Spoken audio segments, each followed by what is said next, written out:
बाबा जी की प्यारी सास संगत जी, प्यार भरी राधा स्वामी जी। सास संगत जी, बहुत से लोगों को आपने ये कहते तो सुना होगा कि मालिक जो भी करता है हमारे अच्छे के लिए ही करता है। मालिक की करने के पीछे कोई ना कोई कारण जरूर छिपा होता है, क्योंकि वो कहते हैं ना कि जब तक मालिक की मर्जी ना हो तब तक पत्ता भी नहीं हिल सकता। जो कुछ भी हो रहा है कोई ना कोई कारण जरूर होता है। संगत जी, आपने देखा होगा जब कभी हमारे साथ कुछ अच्छा होता है तो हम मालिक की बड़ाई करना शुरू कर देते हैं, लेकिन कई बार जब कुछ बुरा होता है तो मालिक से हमारा विश्वास डोलने लगता है। हम शिकायतें करने लग जाते हैं, लेकिन हम ये नहीं समझते कि इस बुरे होने के पीछे भी कहीं ना कहीं हमारी भलाई ही छिपी होती है। इस बात को समझने के लिए आइए ये साखी सुनते हैं। साखी शुरू करने से पहले बेनती है जी, साखी अंत तक सुने और पसंद आए तो आप जी चैनल को सब्सक्राइब करके अपना प्यार दें। संगत जी, बड़े महाराज जी के समय में महाराज जी का एक बड़ा ही प्रेमी सेवादार था। ये भाई अक्सर डेरे में सेवा करने आया करता था और बड़ी ही लगन व प्यार के साथ सेवा करता। एक बार डेरे में एक शेड निर्माण का कार्य चल रहा था, तो इसके लिए सेंटरों में सेवा का हुक्म पहुंचा। तो ये भाई अपने घर से अकेले ही सेवा के लिए डेरे चल दिया और 7 दिन की सेवा करने के लिए डेरे पहुंच गया।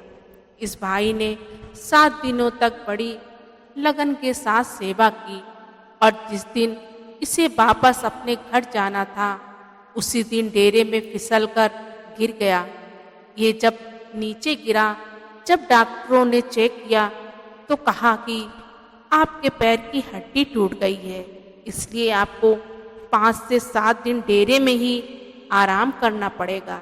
ये सुनकर भाई बहुत परेशान हो गया और मन में विचार करने लगा कि सतगुरु ने मुझे 7 दिन की सेवा का ये फल दिया है। ये सोचकर भाई बहुत उदास हो गया। अब डेरे के अस्पताल में एक बेड पर ये भाई लेटा था। तभी वहाँ हुजूर महाराज जी मरीजों को दर्शन देने के लिए पहुंच गए। सभी मरीजों को देखकर जब इस भाई की बारी आई तो महाराज जी ने कहा, आज रात को तुम भजन सिमरन पर जरूर बैठना। यह कहकर महाराज जी वहां से चले गए। संगत जी, महाराज जी तो जानी जान थे, वे इस भाई के मन में चल रहा क्या है वे तो सब जानते थे। फिर जब रात हुई तो ये भाई भजन सिमरन पर बैठ गया और महाराज जी की कृपा से इसकी सूरत ऊपरी मंडलों में पहुंच गई। वहां इसने जो कुछ भी देखा वे देखने के बाद इसकी आंखों से आंसू निकलने लगे। इसने देखा 7 दिन की सेवा करने के बाद मुझे ये फल मिला है कि मेरे पैर की हड्डी टूट गई। जब इसकी सूरत ऊपरी मंडलों में पहुंची हुई थी तो महाराज जी इसकी सूरत को और ऊपरी मंडलों में ले गए। उसको दिखाई दिया कि जिस बस से उसने अपने घर वापस जाना था उसका एक्सीडेंट हो गया और उसकी उसमें मौत हो गई थी। महाराज जी ने उसकी सूरत को उसकी डेड बॉडी भी दिखाई। फिर महाराज जी ने इस भाई को कहा, तेरे साथ ये होना था। हाँ, लेकिन क्योंकि तू सतगुरु की शरण में आया हुआ इसलिए तेरे ये कर्म सिर्फ तेरे पैर की हड्डी टूटकर ही कट गए। ये कहकर महाराज जी इस भाई के ध्यान से चले गए और इसकी सूरत भी नीचे उतर आई।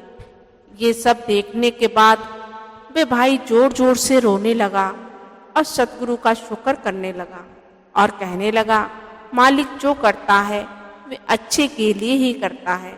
इसके बाद 6 दिनों के बाद जब वह थोड़ा चलने के लायक हुआ तो अपने घर सही सलामत वापस पहुंच गया और गांव में जाकर इसको पता लगा कि 5 दिन पहले पंजाब से आने वाली बस का एक्सीडेंट हो गया और सारे यात्री उसमें मारे गए। लेकिन सतगुरु कैसे अपनी रूहों को काल से बचा लेते हैं, ये आज आपने भी देखा है इस छोटी सी साखी में। तो साथ संगत जी, इस साखी को सुनाने का मकसद सिर्फ इतना है कि हमें कभी भी मालिक की करनी पर संदेह नहीं करना चाहिए, क्योंकि मालिक की हर करनी के पीछे कोई न कोई कारण जरूर होता है जो हमारी समझ से परे है और जिसमें कहीं ना कहीं हमारा भला ही छुपा होता है। इसलिए हमेशा अटूट विश्वास रखो कि मालिक हमारे साथ है और वे कभी हमारे साथ गलत नहीं करेगा। तो साथ संगत जी, साखी आपको कैसी लगी कमेंट में ज़रूर बताएं।